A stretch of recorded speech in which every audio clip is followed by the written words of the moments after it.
Thank you and مرحبا بكم. مرحبا بكم. On the war on Gaza and the day after, and the future of U.S. Gulf relations. This panel session is co-sponsored by the Arab Center for Research and Policy, of course, since we're here, and also by our institute, Gulf International Forum, which is based in Washington, D.C. I'm Dania Dhafar. I'm the executive director of Gulf International Forum. It's a pleasure to be here. I'll introduce the concept briefly and then introduce our distinguished speakers. So despite their varying relations with Israel, the GCC states share an exasperation with Israel's brutal conduct in Gaza and rising worries about Tel Aviv instigating or igniting a wider regional war between Iran and Israel. The GCC states now view the establishment of a Palestinian state as an urgent national security issue and priority, and the only way to secure long-term peace for the Middle East and the Gulf region. And although Trump says he will bring peace to the region, he's not willing to diverge significantly from President Biden's full-bore support for Israel, something clearly reflected by his political appointees and his administration. From the Saudi perspective and other GCC states who have not yet normalized with Israel, Palestinian statehood is a fixed condition for normalization, something that is likely that Trump will try to bypass. Throughout the last year, the GCC states have leveraged their core diplomatic and strategic competencies to try to address the war on Gaza from different perspectives. Qatar, guided by by Article 7 in its constitution, is framing the country's dedication to mediation and has worked to broker a permanent ceasefire for the last approximately 15 months now. As usual, during major regional events, Saudi Arabia sought to lead a collective and Arab and Islamic response to the war on Gaza. And they formed global coalitions as well to advance the cause, also consisting of Western powers. The United Arab Emirates stated it would not proceed with any sort of post-war reconstruction without a Palestinian state, without establishing one. And they intend, as they said, to leverage their relations with Israel to play a key role in the political future for the proposed Palestinian state. Still, these efforts, along with the entrenched belief that progress hinges on the U.S. adopting a firmer stance on Israel, this has really hampered a more proactive GCC role in the Gaza war. The Gulf states are going to play a central role in Trump's foreign policy, and they will be key in resolving or coming up with a resolution for the war on Gaza. Trump will seek to build on his legacy as the broker of the Abraham Accords, but the tides have shifted considerably in the region since 2020, since his last tenure. And we have assembled an excellent panel today to assess these changing tides, and they will explore how the ongoing tragedy in Gaza might be brought to an end, and what the implications may be for the U.S. Gulf relations during a second Trump presidency.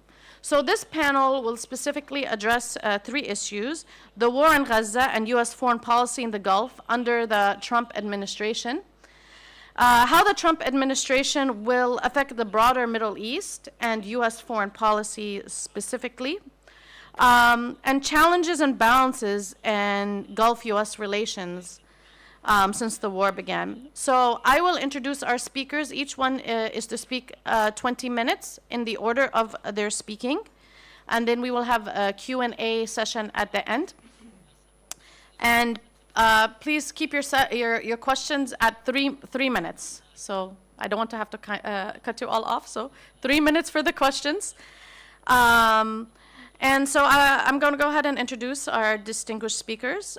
Dr. Mohammed Al-Ramehi is a professor of sociology at the University of Kuwait and a member of the board of directors at Gulf International Forum. His academic area focuses on political sociology, social development, and cultural sociology, and he is the founder and editor-in-chief of the Gulf and Arabian Studies Journal. Dr. Ramehi was a member of the Supreme Planning Council in Kuwait from 2004 to 2008. He served as the advisor to the Prime Minister of Kuwait, and he was also the advisor, a member of the advisory committee for Kuwait's leadership. Our next speaker is Dr. Christian Ulrichsen. He's a senior fellow at the Baker Institute for the Middle East, and also, most importantly, a senior non-resident fellow at Gulf International Forum. He works across so many disciplines when addressing the Gulf, from a political science perspective, an international relations perspective, and even a political economy perspective. His research examines the changing position of the Gulf states in the global order, as well as the emergence of longer-term non-military challenges to regional security. Previously, he worked as a senior Gulf analyst at the Gulf Center for Strategic Studies and as co-director of the Kuwait program on development, governance, and globalization in the Gulf states at the London School of Economics, and he publishes a book like almost annually. Please read his book. He won an award for his book at our Gulf Studies Symposium, which we have annually. And last but not least, Inderjeet Parmar is a professor of international politics and associate dean of research in the School of Policy and Global Affairs at City University of London, a fellow of the Academy of Social Science, and a columnist at The Wire. He is an international fellow at the Rhodes Initiative think tank, Islamabad, and author of several books, including Foundations of the American Century. He is currently writing a book on the history, politics, and powers of the U.S. foreign policy establishment, which I look forward to reading. So let's go ahead and start with Dr. Mohammed. He will address the challenges facing U.S. Gulf relations since the start of the war. مساء الخير جميعا. بعد يوم طويل وغدا فاخر أعتقد بعضنا على الأقل. I think some of us are closer to falling asleep, maybe. So therefore, I'll remind myself of a piece of wisdom I picked in the 70s. I'll say it in English. It's a good speech. It's like a woman's skirt, short enough to be excited, long enough to cover the subject.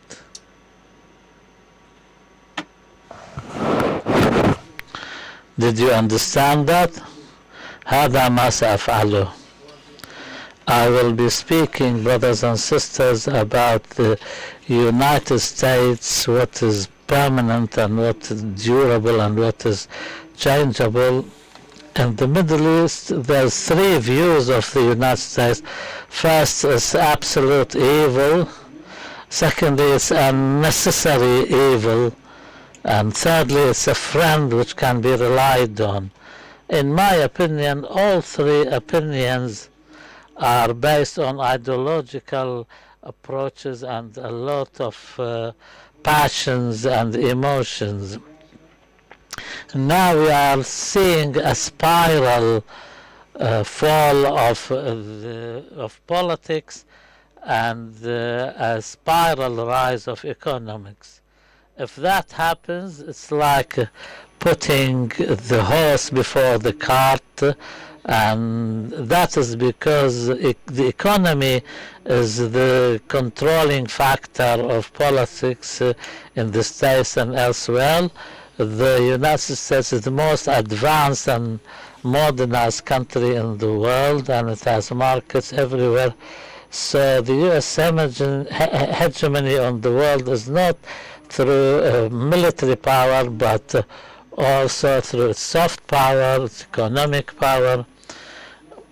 One Arab's Bandar bin Sultan, his experience in this, he describes the American US policy, says American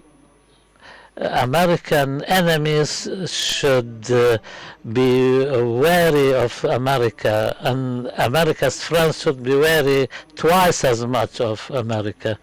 And I'll also remember what Churchill said about the United States. Churchill says the United States always does the right thing, but only after it tries everything else.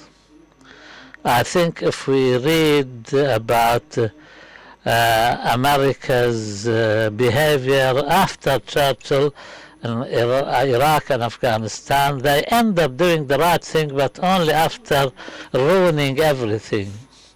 There is a narrative, however, that the United States describes competition. It says now it's in economic competition with China, and this is an American narrative that we are required to believe in. When we remember international competition 30 years ago, all the literature 30 years ago was about the competition between the United States and Japan, but Japan ended and the competition began with China. The United States, because of its geopolitical position, always creates competitors to incite the nationalistic feelings inside the United States. And the United States exports models, agendas, innovations, and any competition in the next 3 decades with China or others should be revised. The United States will remain the country controlling or dominating world affairs.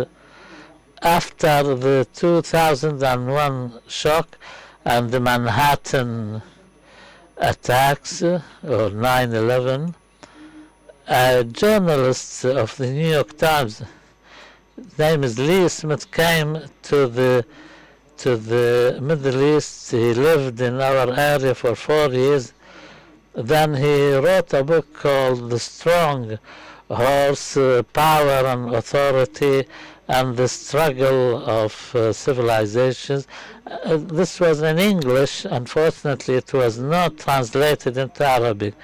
The gist of what he's saying is the Middle East after World War I was ruled by 2 theories. The French theory, which says the Middle East is made up of minorities that we should deal with, and the British theory, which says the vast majority of the Middle East are Sunni Muslims, so we should deal with them.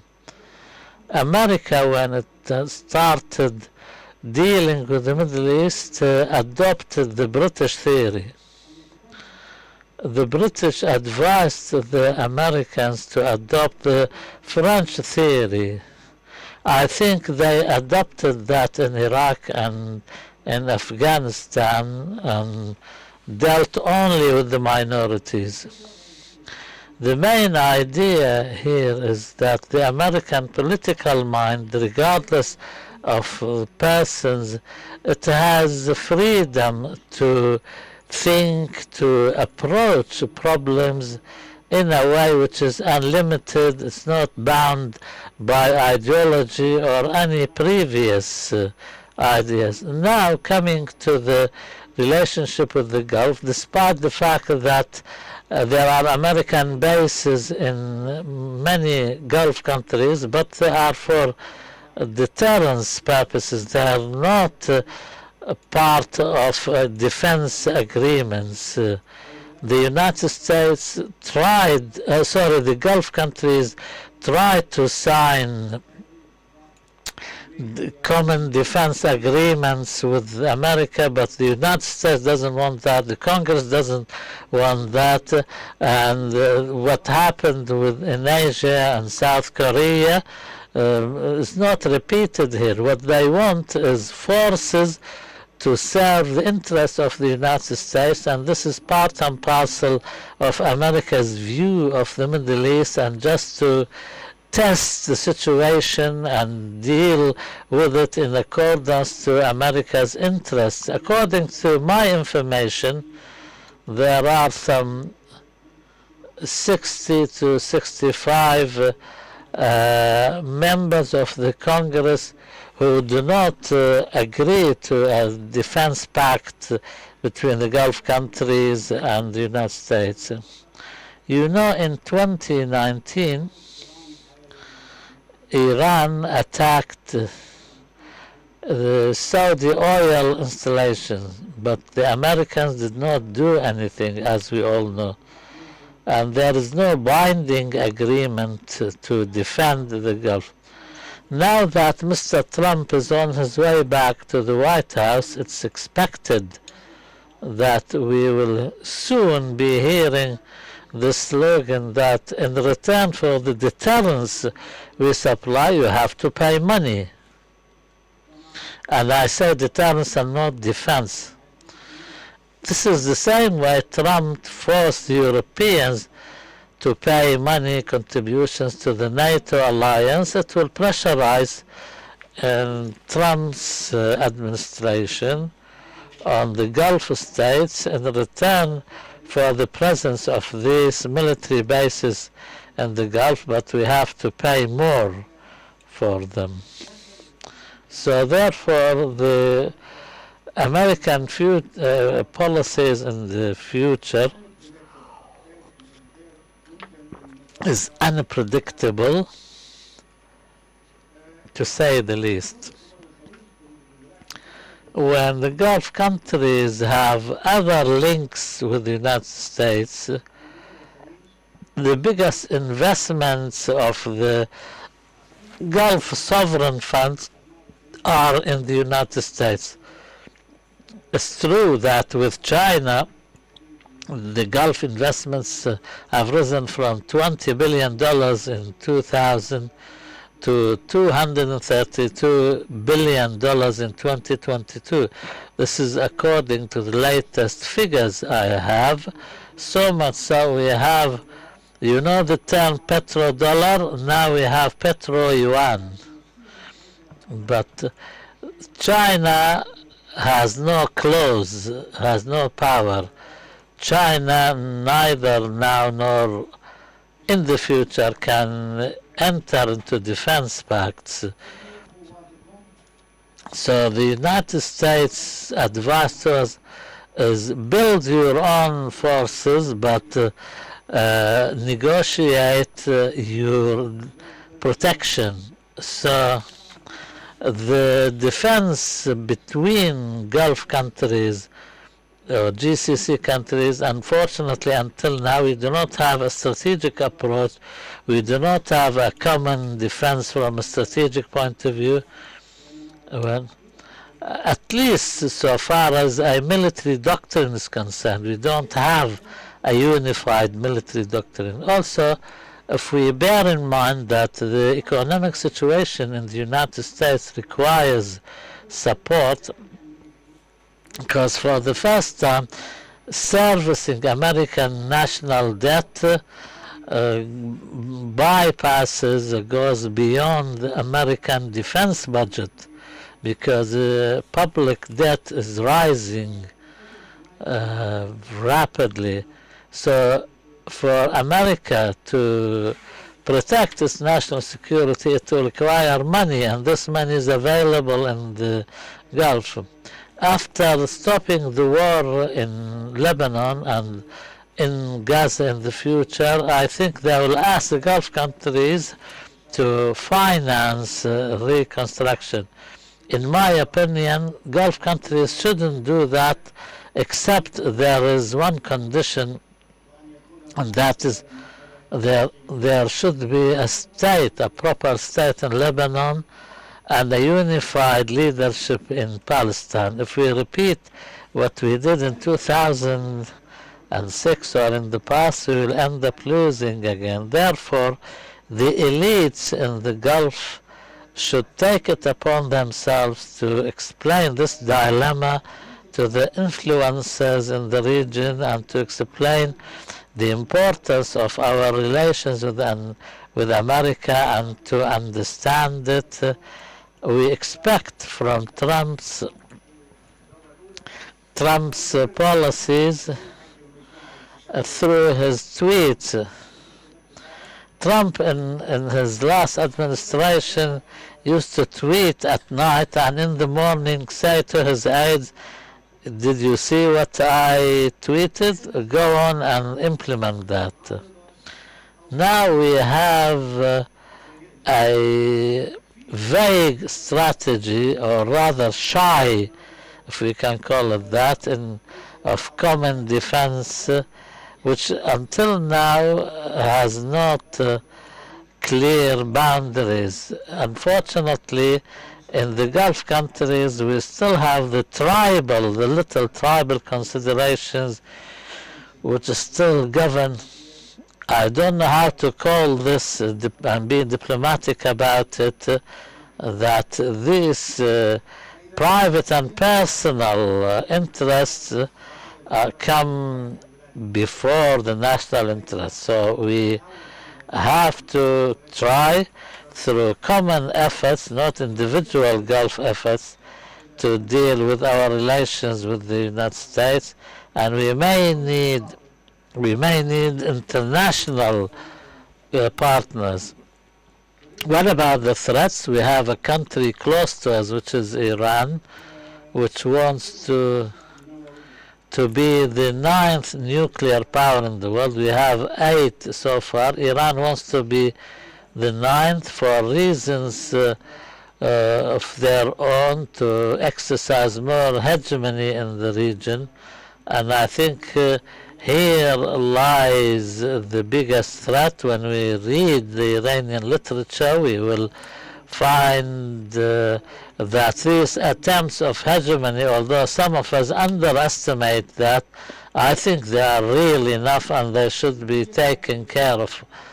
My final conclusions in my paper that without a long-term defense strategy, the United States in this region, and without our common understanding and the common American understanding of our national priorities in this region, we will go back to Churchill's saying that America will do the right thing, but only after it tries all the wrong things. شكرا جزيلا. شكرا دكتور محمد. Excellent overview of the strategic issues between the U.S. Gulf and key regional affairs. So now we will move forward with Dr. Ulrichsen, and he will address the war in Gaza and the U.S. foreign policy in the Gulf under the upcoming Trump administration. Thank you very much, Dania. It's very nice to be back at the Arab Center. I was last here in 2019, and of course back then I think most people assumed that Donald Trump would either win re-election and therefore be coming out of office in January, this coming January, or he would lose in 2020 and fade away. And I don't think people predicted that he would do what he did and become the first president since 1892, for more than 130 years, to win a non-consecutive second term in office. I think I'll just begin by saying a few things about what Trump's victory on November the 5th means, I think, for his second term, because we now see that Trump is no longer a 2016 aberration, something that happened in 2016 that was inexplicable, that many people tried in 2016 to attribute to Russian meddling or other mysterious forces, because Trump has now run 3 times for president, and each time he has won millions more votes than the previous time.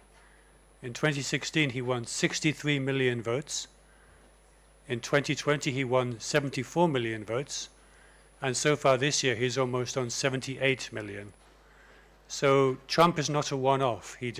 His win in 2016, although it was very unexpected at the time, can no longer be seen as a fluke. He's clearly tapped into something in American politics that is incredibly powerful and that resonates with a huge sector of the American population.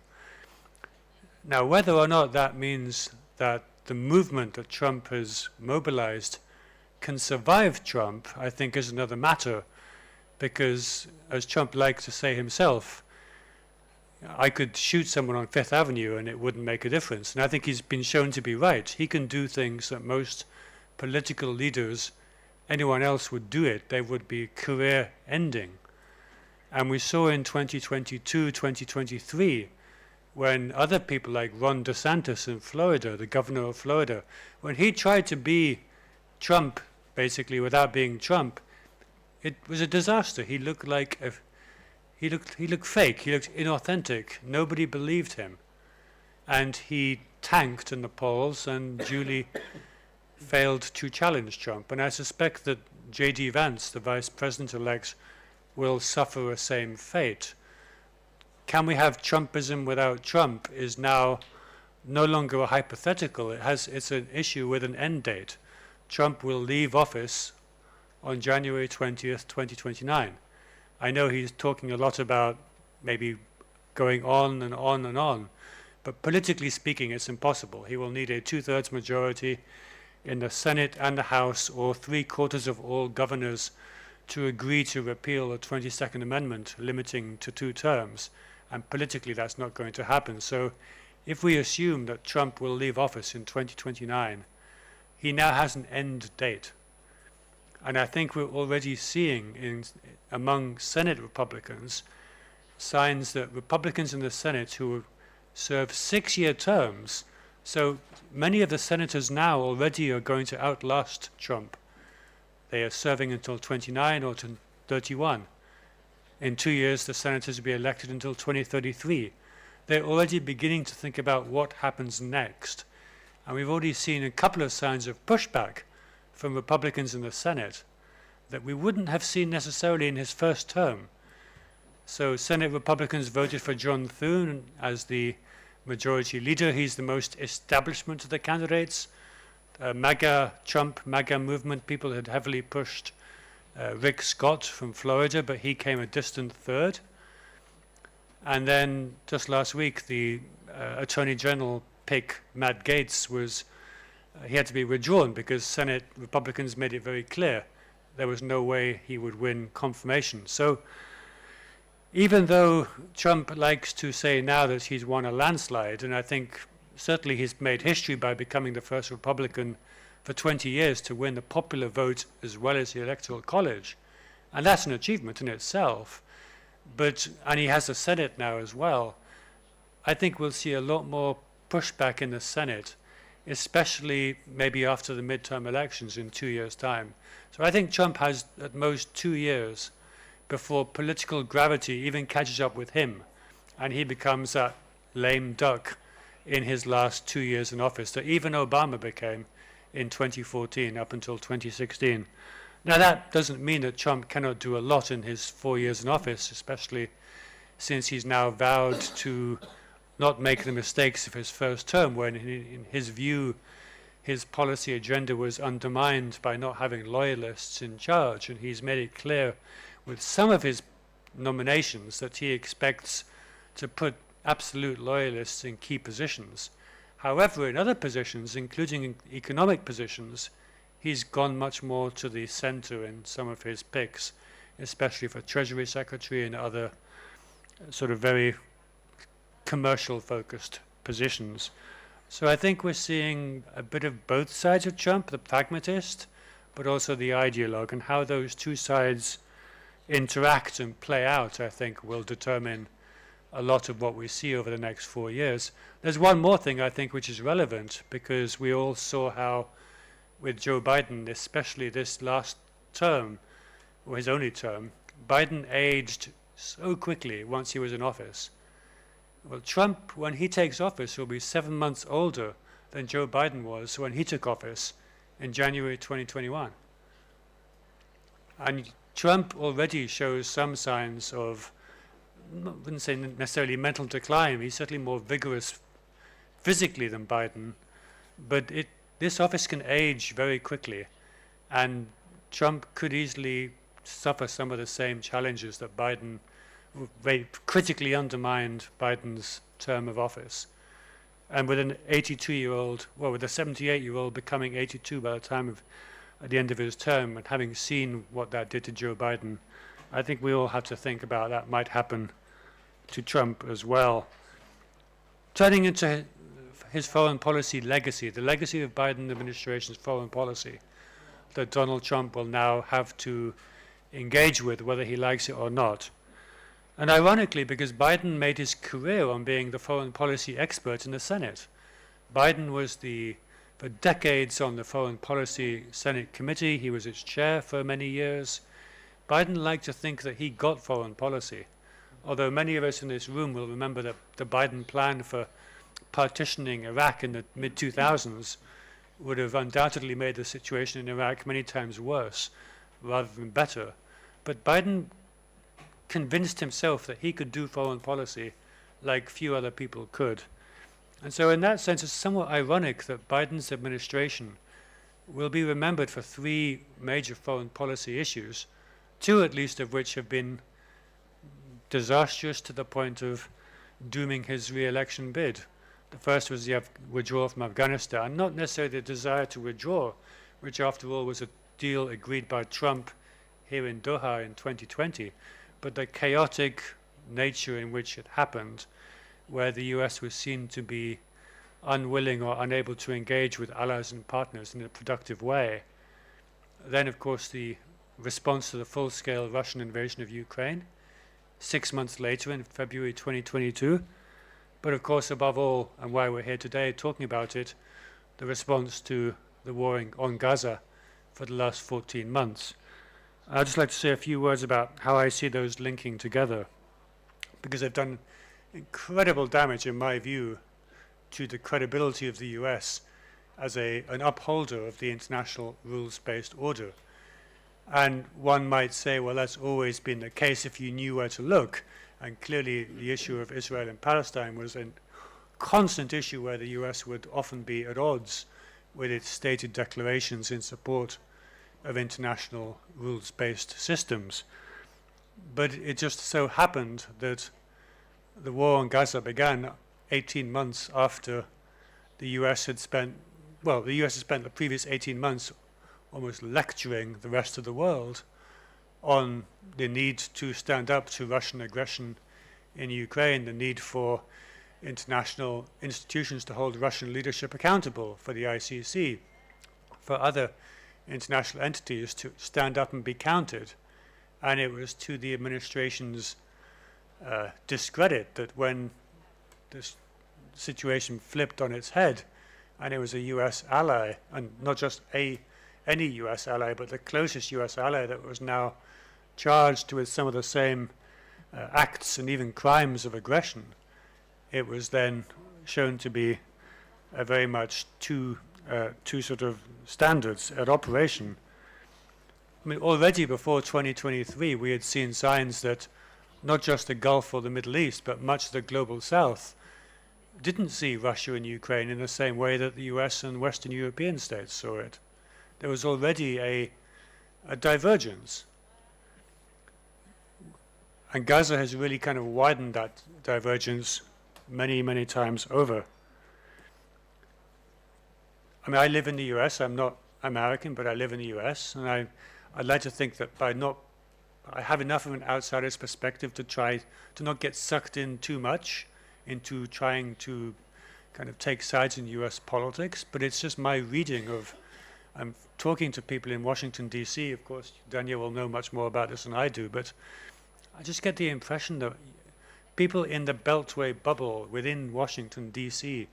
are so wrapped up in that kind of internal dynamic that a lot of people seem to miss just how deeply the U.S. has become isolated on issues like Gaza, on issues like even we're now losing kind of the global South on Ukraine. I just don't know if they completely get it, just because they're so consumed by intra-Beltway kind of discussions and who's in and who's out. And of course, now with Trump coming back into office, that kind of game has probably quadrupled in intensity. And I think we saw that play out in real time across much of 2023. When if you talk to people in Washington, they were always talking about normalization. Normalization was going to happen. Normalization, there was a massive deal in the works. You saw leaks to US media outlining the terms of normalization. And sure enough, on March the 9th, 2023, there were leaks to the New York Times and the Washington Post about normalization. And the following day, there was an actual normalization that happened, the Saudi-Iranian deal to restore diplomatic relations. But it wasn't with Israel, it was Saudi Arabia with Iran, and it didn't involve the US. It was brokered by the Chinese. And I think this was symptomatic of the divergence of conversations happening in Washington between those happening on the ground in other parts of the world. And this is a legacy that the Trump administration will have to engage with when it takes office for the second time. And one would hope that the people coming into Trump 2 will realize that they cannot simply pick up as if they had just left office. This isn't 2020. You cannot go back into office in January 2025 as if it was December 2020 all over again. And I wonder to what extent some people might think that's what they're going into. In December 2020, Abraham Accords had just been signed. There was talk about normalization being the new name of the game. Clearly, there were people now, hawkish figures like Marco Rubio, Secretary of State designate, who are talking about maximum pressure 2.0 as if we can just reimpose policies in 2020 on Iran, expect all our regional partners and allies to fall in behind. And if they think that they can simply pick up where they left off, it's not only a complete misreading of regional geopolitics, I think it's a complete fallacy to think it can happen. In part because, as others have said today, the Gulf politically is in a very different space than it was in 2020. Partly the GCC is much more unified than it was in 2020, which is a good thing because, as others have said this morning, the GCC can act as a bloc to put the issue of Palestine on the table in a much more cohesive and powerful way. But also with Iran, there's a mood of de-escalation, but also de-risking, trying to take risk out of politics. And ironically, because it was the Trump administration's lack of response in 2019 to the months of attacks on Saudi and Emirati energy and maritime facilities, it was that sustained lack of response which culminated in the attacks on Abqaiq and Al-Khurais in September 2019, which changed the entire argument overnight. So the Trump 2 people will have to realize, I think, that the space into which they're moving now is very different from the space they left in 2020.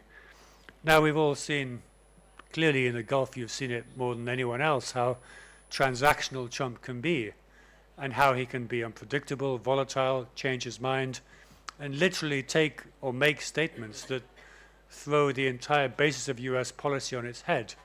In Qatar, they saw this in 2017 when Trump initially supported the blockade. In Abu Dhabi or Riyadh, they saw it in 2019 when Trump said this was an attack on Saudi Arabia. It wasn't an attack on us, thereby drawing a distinction between the two. So I think as long as regional leaders are much more prepared to play that game of transactional politics, then it will be a game of give and take. And I think already we've seen just this last week with Trump's statement about imposing tariffs on China, on Mexico, and on Canada, especially how the Mexican Canadian leaders have reacted, kind of really pushing back. You know, I think this is going to be very much a feature of politics over the next 4 years. But I do think Trump has maybe 2 more years where he's politically powerful, and after that he will become a lame duck, just as every other American president in the final portion of their second term has become as well. So, thank you.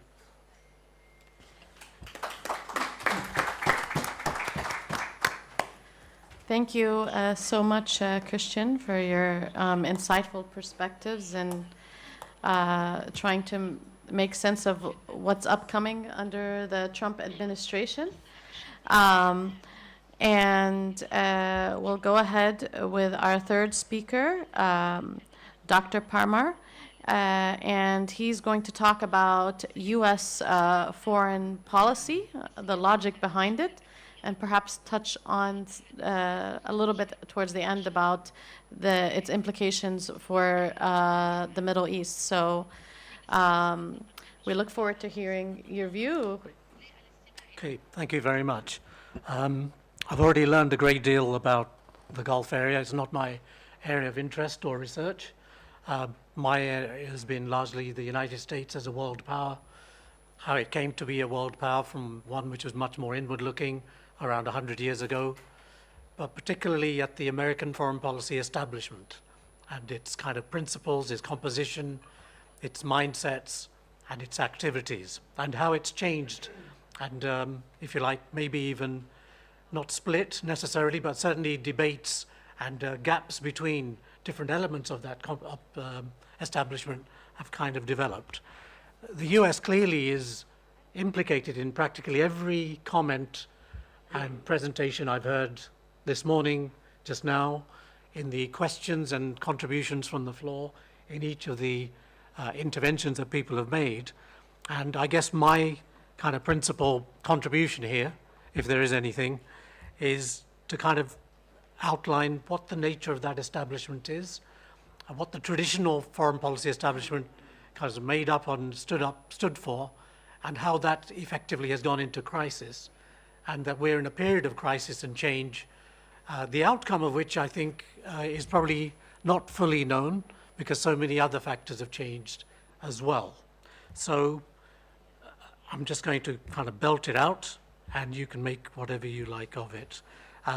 Because to my mind, an understanding of that establishment helps us to understand what it's likely to do, or what elements it will be most active and dynamic and powerful, and what kind of boundaries of their behaviors we may expect.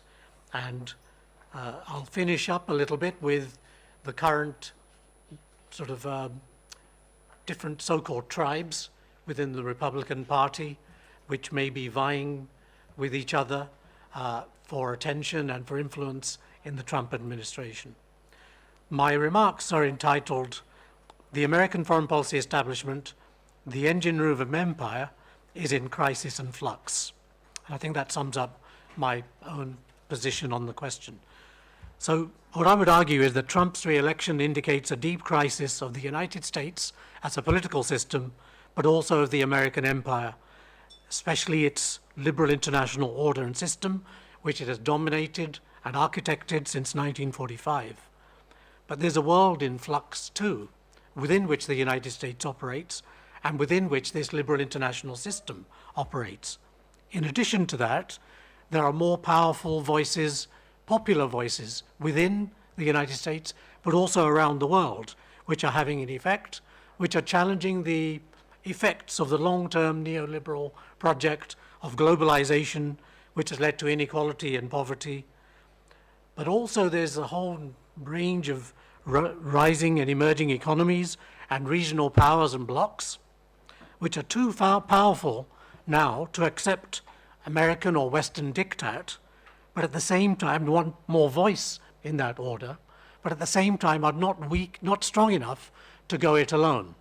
That is to say, they're so interpenetrated and interconnected with each other that it is going to be very difficult for the US to dictate, but also for the other countries which object to necessarily go it alone in any way. And that it has its own kind of dynamics. But I would argue that the Wilsonian liberal international system, based in that kind of Wilsonian idea, is increasingly hollow. And it's hollow at a time when the West is relatively declining, and the United States with it, and the global South is relatively increasing its power. That very liberal order and the central piece of that liberal international system, which was a rule of law, has effectively become more and more hollow right at the moment at which Western power is waning and global South power and other power is arising. And I think that tells us a great deal about the nature of that liberal international system and what it was to stand for. So nobody here needs reminding. We look at Gaza, Israel, the International Court of Justice, the International Criminal Court, the UN, international humanitarian law, respected organizations in the West like Amnesty and Human Rights Watch, Geneva Conventions, and the war crimes which it outlawed are all basically being backed by the major Western powers, even as we watch them on our TV screens. Biden's backing of Israel as a liberal internationalist is clearly a blatant violation of those international rules, laws, and that entire system. Trump, as we know, doesn't really even believe in the power of international organizations unless they bend to the will of the United States.